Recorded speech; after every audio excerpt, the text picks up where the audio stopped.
BNP ছাত্রদলের মধ্যে সমন্বয় নেই, একটা বড় ঘটনা ঘটেছে। মাঝখান থেকে বিরাট সুবিধা নিয়ে গেল শিবির। দর্শক, জগন্নাথ বিশ্ববিদ্যালয়ে যে আন্দোলন, উপদেষ্টা মাহফুজের মাথার উপর যে বোতল পড়েছে, বোতল নিক্ষেপ করেছে, এই কথা বলো না, বোতল পড়েছে, কারণ আকাশের দিকে নিক্ষেপ করেছিল, মানে এটা আল্লাহর পক্ষ থেকে জিল্লতি, অপমান, এটা মাহফুজের কপালে লেখা ছিল। হয়তোবা ফেরেশতারা বোতলটা মাহফুজের মাথায় নিয়েছে, কারণ নইলে ওইরকম একটা বোতল ওইরকম নিখুঁতভাবে যা ছুঁড়ে মেরেছে মাহফুজের মাথায় পড়ার কথা না। আর বোতল মারার পর যেভাবে বোতল বোতল স্লোগান হয়েছে, বোতল না সান্ডা, বোতল অভিনয় হয়েছে, ডাস্টবিনের মধ্যে বোতল নিক্ষেপ করে খেলাধুলা হয়েছে, এটা এই জিল্লতি এটা মাহফুজের কপালে ছিল, এটা ডিজার্ভ করেন তিনি।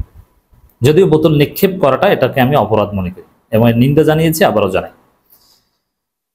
এটা নিয়ে বিএনপি ছাত্রদল রাজনীতি করতে চেয়েছিল, বিশেষ করে বিএনপি, কিন্তু ছাত্রদলের সাথে সমন্বয়হীনতার কারণে বিএনপি ধরা খেল এবং শিবির বিশাল সুবিধা পেল। কি সেটা দেখেন। দেশকে অস্থিতিশীল ভোট ও গণতান্ত্রিক প্রক্রিয়া বাধাগ্রস্ত করতে গভীর ষড়যন্ত্র চলছে। উপদেষ্টাকে পানির বোতল ছুঁড়ে মারা তারই একটি অংশ। শহীদুদ্দিন চৌধুরী এনি, বিএনপির যুগ্ম মহাসচিব। তার মানে বিএনপি এটাকে কিভাবে দেখছে যে এটা বিশাল ষড়যন্ত্র অংশ, মানে বোতল নিক্ষেপকারী ছেলে বড় কোনো দলের এজেন্ট বা বিশাল কোনো গ্রুপের অংশ, যারা নির্বাচন চায় না, যারা গণতন্ত্র চায় না, ষড়যন্ত্র অংশ হিসাবে বোতল মেরেছে। এটা হচ্ছে বিএনপির বক্তব্য। এটা বিএনপি আরো নেতারা এটাকে ষড়যন্ত্র বলেছে। শহীদুদ্দিন চৌধুরী একাধিকবার এটা নিয়ে বক্তব্য দিয়েছেন, মানে খুব সিরিয়াস, তিনি দায়িত্বশীল নেতা বিএনপি। আর ছাত্রদল বলছে, ছাত্রদলের সদস্য সচিব জগন্নাথ বিশ্ববিদ্যালয় বাংলা বিভাগের শিক্ষার্থী শামসুল আরেফিন, তিনি বলছেন এই বোতল নিক্ষেপ এটা কিছুই না, এটা সামান্য বোতল নিক্ষেপ। যিনি বোতল নিক্ষেপ করেছেন একে ধরতে পারবে না, ধরলে আমরা ডিবি কার্যালয়ে ঘেরাও করব, ওই ছেলেকে ফুলের টোকাও দেওয়া যাবে না, তাহলে আমরা কঠোর আন্দোলন করব। এটা কিচ্ছু না, এটা হয়ে গেছে এমনিতে সামান্য ঘটনা। তাহলে বিএনপি বলছে এটা, আর উপস্থিত ছাত্রদল নেতারা বলছে আর একটা। বিএনপি ওই ছেলেকে বিশাল ষড়যন্ত্রকারী মনে করছে, এমনকি ডেইলি স্টারের মতো ৭১ পরাজিত শক্তির এক এজেন্ট মনে করছে যে মাহফুজ যেহেতু জাতির আব্বা, মুক্তিযুদ্ধের আব্বা এখন, আর মাহফুজের বিরোধীরা হচ্ছে রাজাকার, তো এই রাজাকারের বংশধরেরা মাহফুজের মাথায় বোতল মেরেছে। এটা হচ্ছে ডেইলি স্টারের ন্যারেটিভ। বিএনপি কিন্তু এই ন্যারেটিভ অনেকটা গ্রহণ করেছে।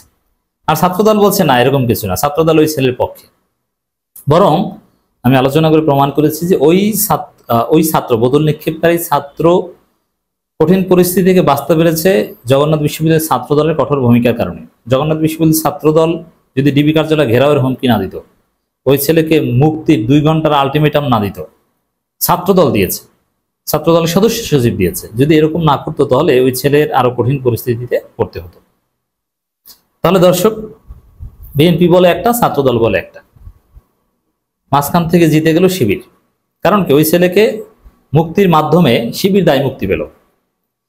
এই যে শহীদুদ্দিন চৌধুরী যে আন্দাজে রাজনীতি করেন, কোনো তথ্য প্রমাণ বা কোনো সুচিন্তিত কোনো কথা বলেন না, কথার কথা আন্দাজে একটা বলে দেন, কি যে বোতল নিক্ষেপ বিশাল ষড়যন্ত্র অংশ, তার কাছে কোনো প্রমাণ নেই, কিচ্ছু না, আন্দাজের উপর বলে দিয়েছে। মানে শহীদুদ্দিন চৌধুরী এনির আন্দাজে কথা বলেন, ফাও কথা বলেন। আর যদি বিশাল ষড়যন্ত্র অংশ হতো তাহলে মাহফুজ তাকে বাসায় দাওয়াত নিয়ে ছবি তুলতো, বা এত সহজে এটা সলভ হয়ে যেত না। এর মানে বিশাল ষড়যন্ত্র অংশ নয়, এটা জাস্ট এমনিতে হয়ে গিয়েছে। তো শহীদুদ্দিন চৌধুরী এনিরা যে কতটা আন্দাজে কথা বলে ক্লিয়ার। ছাত্রদলের সাথে একটু যোগাযোগ করে যদি বলতো, মানে ওখানে যারা ছাত্রদল ছিল জগন্নাথ বিশ্ববিদ্যালয়ে, যে বাবারা কি বলো, বা এটা নিয়ে আমাদের স্ট্যান্স কি হওয়া উচিত, তোমরা তো ওখানে আছো, তাহলে একটা বিষয় ছিল না, মাইক হাতে পেয়েছে, ওই ষড়যন্ত্র তত্ত্ব দিয়ে বলে দিতে হবে, সোভিয়েত ইউনিয়নের মতো। সোভিয়েত ইউনিয়ন এখন একটা সময় ছিল মার্কিন যুক্তরাষ্ট্রের বিরোধিতা করার জন্য ওই সব কিছুতে কথায় কথায় সব সময় ষড়যন্ত্র ষড়যন্ত্র ষড়যন্ত্র, মার্কিন ষড়যন্ত্র, সব জায়গায় মার্কিন ষড়যন্ত্র, মানে কারো বাচ্চা হলেও মার্কিন ষড়যন্ত্র। এটা সোভিয়েত ইউনিয়নের একটা কালচার ছিল, ওটা পেয়েছিল হাসিনা, সব জায়গায় দেখতো জামাত শিবির ষড়যন্ত্র। অন্তর্বর্তী সরকার তথ্য উপদেষ্টা মাহফুজ আলমের উপর পানির বোতল নিক্ষেপের ঘটনাকে একটি পরিকল্পিত ষড়যন্ত্র হিসেবে উল্লেখ করেছেন বিএনপির যুগ্ম মহাসচিব শহীদুদ্দিন চৌধুরী এনি। তাহলে ওই ছেলেকে যে ছেড়ে দেওয়া হয়েছে, এখন কি বলবেন? তিনি বলেন এই ধরনের ঘটনার মাধ্যমে এক পক্ষকে আরেক পক্ষের বিরুদ্ধে খেপিয়ে তোলার চেষ্টা করা হচ্ছে। তিনি বলেন দেশে একটি অদৃশ্য শক্তি দীর্ঘদিন ধরে অস্থিতিশীলতা তৈরি পায় তারা চালিয়ে, মানে ওই অদৃশ্য শক্তির লোক হচ্ছে এই বোতল নিক্ষেপকারী ছেলে, আসলে কিছুই না। তাদের মূল উদ্দেশ্য ভোট ও গণতান্ত্রিক প্রক্রিয়া বাধাগ্রস্ত করে জনগণের মধ্যে বিভ্রান্তি ছড়ানো এবং একটি অস্থির রাজনৈতিক পরিস্থিতি তৈরি করা। তিনি আরো বলেন এই ষড়যন্ত্রের আগে দেখা যাচ্ছিল না, এখন কিছুটা দৃশ্যমান হয়ে উঠছে, বোঝা যাচ্ছে কারাই ষড়যন্ত্রে লিপ্ত। একটি পক্ষ অর্থ ও কৌশল নিয়ে বসে আছে দেশকে অশান্ত করতে। সেই পক্ষ কার? এখন তো জামাতের বিরুদ্ধে বলা একটু কমিয়ে দিয়েছে, এখন সেটাকে এনসিপি কে মিন করছে কিনা।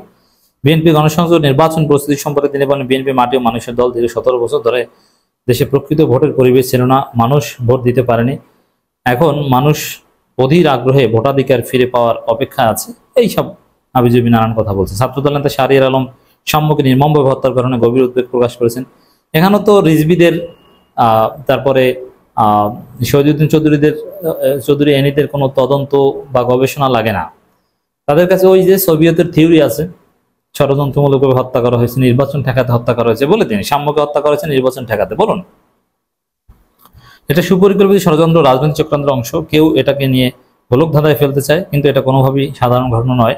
তিনি আরো বলেন রাজনৈতিক অঙ্গনে প্রতিযোগিতা থাকবে, তবে প্রতিহিংসা থাকা উচিত নয়। গডফাদার সিস্টেম এখন অতীত, সবাইকে ঐক্যবদ্ধ থেকে সংস্কার প্রতিষ্ঠায় লড়াই অংশ নিতে হবে। অন্তর্বর্তী সরকার সীমাবদ্ধতা ও বিএনপির লক্ষ্য নিয়ে এনি বলেন একটি নির্বাচিত সরকার ও সব সমস্যা একসাথে সমাধান করতে পারে না, সেখানে মাত্র 9 মাসের অন্তর্বর্তীকালীন সরকার দিয়ে সবকিছু সমাধান সম্ভব নয়। আমাদের দাবি একটি গ্রহণযোগ্য অংশগ্রহণমূলক নিরপেক্ষ নির্বাচনের মাধ্যমে জনগণের সরকার প্রতিষ্ঠা করা। আরবান শহীদ প্রেসিডেন্ট জিয়াউর রহমান খাল খননের মাধ্যমে, যাই হোক, একটি দবা ইত্যাদি ইত্যাদি এগুলো বলছে।